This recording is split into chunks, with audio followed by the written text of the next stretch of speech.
Welcome back to another Mel 1 Auto Diagnostics video. Today we have a 2015 Toyota Rav4, and this vehicle has two concerns. One of them being horn doesn't work. As you guys can see, the vehicle is running. I'm pressing on the switch and nothing's happening. And we have a no washer concern. So wipers do come on, but nothing spraying out.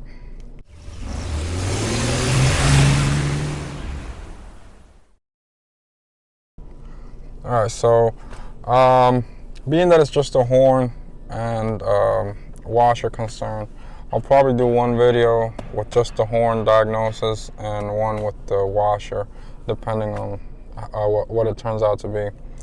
I'm actually very excited to do this video, being that I really don't touch anything other than Nissans often. For those of you that don't know, I'm actually a Nissan dealership technician. I know I've gotten a couple questions lately about, things about how I go about things and all that, but yes, I am a Nissan technician. I work exclusively on Nissans, and when I get stuff like this, I get really excited because it's something different, something new. It's always fun to do something different once in a while. All right, so we're gonna start off by looking at a wiring diagram. Very simple diagram. They always say, I've always heard in the past that wiring diagrams are one of the easiest diagrams to diagnose. I wouldn't say the easiest, but they are very simple. Here we have a fuse that feeds the relay, the horn relay. The coil side of the relay is controlled by obviously your horn switch. So when you press on the horn switch, you're grounding that leg of the circuit, which in turn grounds the one side of the coil, and you have power from this fuse going to the coil. So you're essentially energizing that coil, creating a magnetic induction, closing those contacts, and you're sending power to your horns. The horns are grounded on their own in the front of the vehicle.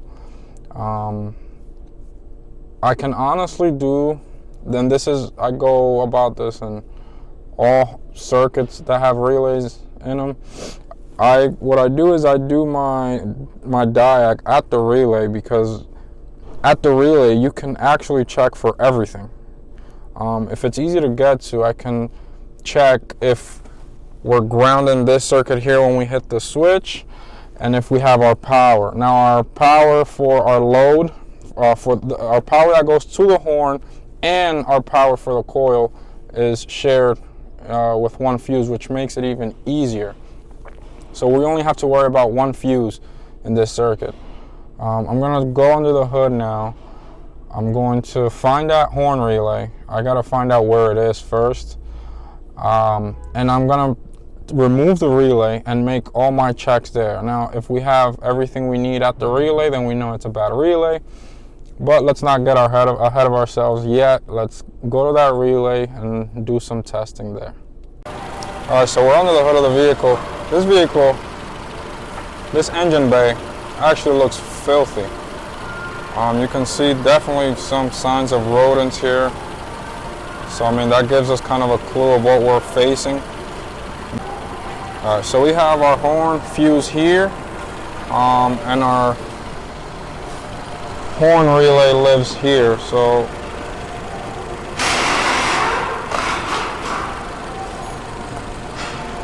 our horn relay is going to be that top right relay. So there's 5 up top and 5 at the bottom. So our horn will be this one. So this is going to be our horn relay. I'm going to remove that relay. I'm probably going to need pliers for that. Alright, so using a pair of pliers, I lightly just grabbed it and wiggled it. I don't like yanking on it with pliers because I don't want to break the casing, just in case this relay is good. That wouldn't be good. if I did that. So a lot of corrosion can get in there if you crack these or break them. So simple relay, you have 2 control pins and 2 load pins, which are your thicker ones. So we should have 1 power on one of these control pins. I don't know which one, but I should have power on one of these and power on one of these bigger pins as well. And then the other bigger pin should be our leg that goes down to our horn. So I should actually find ground on one pin here, on one of these bigger pins. The other control pin will be grounded only when we hit that horn switch in there. So we're actually going to use the power probe, and I'm gonna lightly tap these contacts in there and see what we have. All right, so I'm just gonna hook up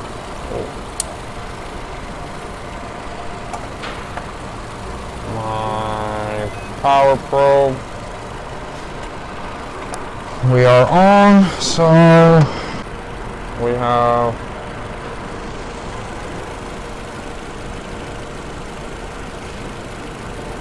nothing. And we have ground here. So I'm pretty sure this is our horn circuit, or I'm sorry, this is our wire going down to, that feeds our horns. And the control pins, we have nothing there.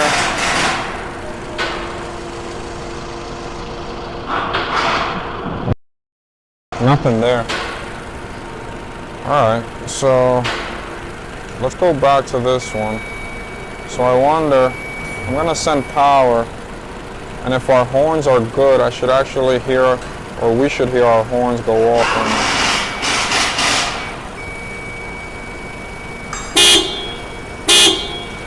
Alright, there you have it. So our horns are actually good. So we actually do have a circuit problem here.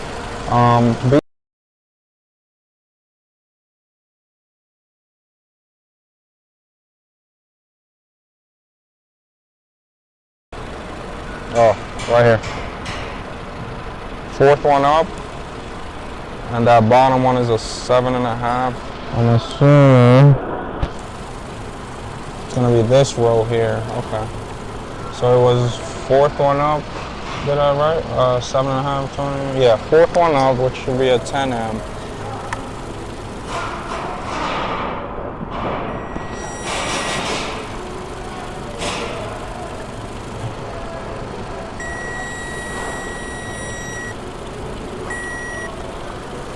Alright, so we actually have power. We need to look at our wiring diagram again. I already forgot how it's laid out. Alright, so I'm back in the vehicle, only because it's so noisy out there. You have, other technicians here that are working as well, so that gets annoying. Trying to talk over an air chisel gets really annoying, especially every time you open your mouth to say the next thing on a video and it goes off. But those guys are just making their money, so I can't really be mad at them. Alright, so where were we? Alright, so we have, I did not check if we're getting ground on this wire here when we hit the switch. I mean, do we even have to at this point, or should we just focus on our power? Because we don't have power at pins 5 or 1, but our fuse is good, or our fuse has power on both sides. What does that tell you? What it tells me is that we have an open from our fuse to our relay box. Yeah, I mean that's what it is, but should I even bother? Because I would have to go get another technician to hit the horn switch for us to see this leg ground out when he hits the switch on the steering wheel.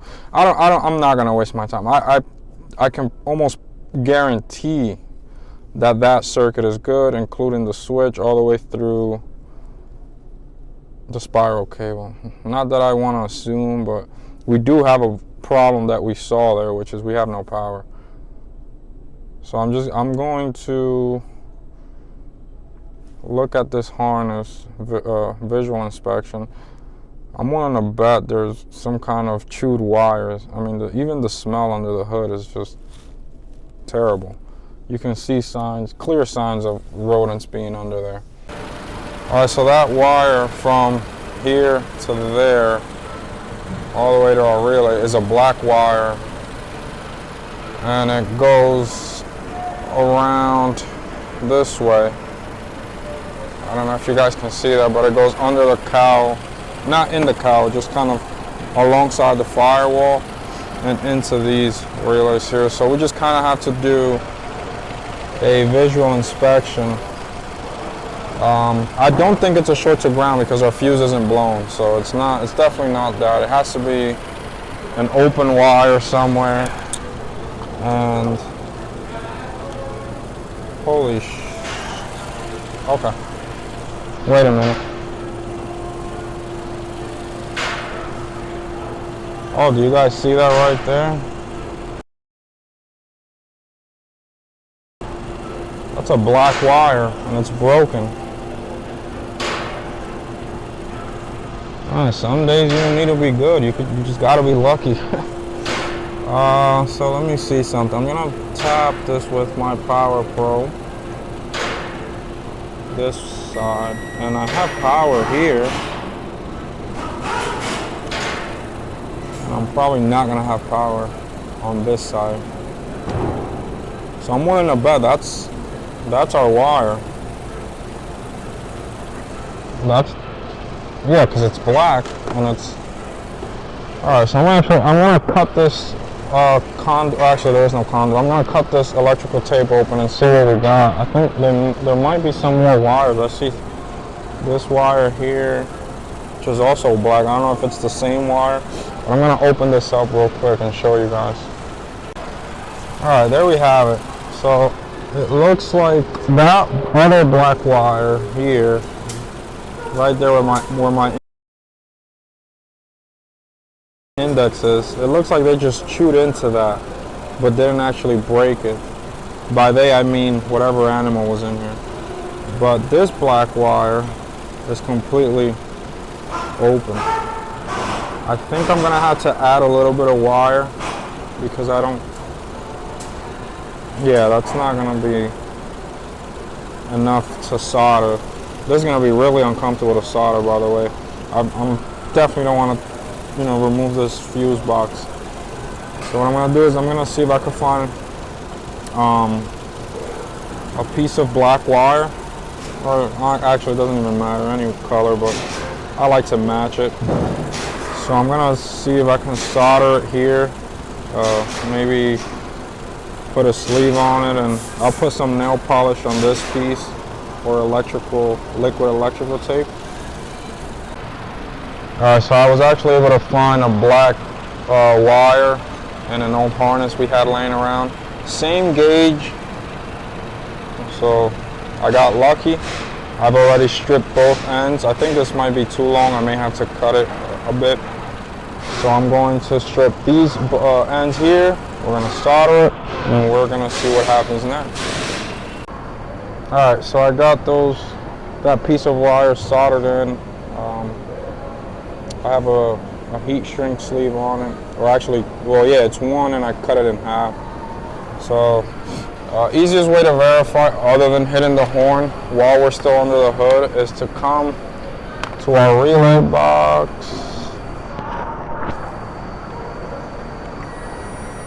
And we now have power.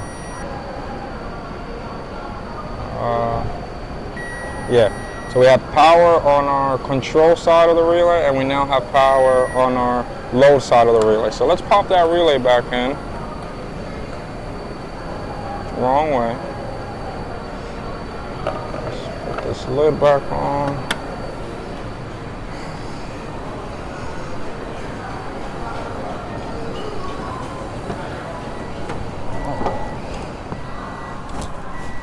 All right.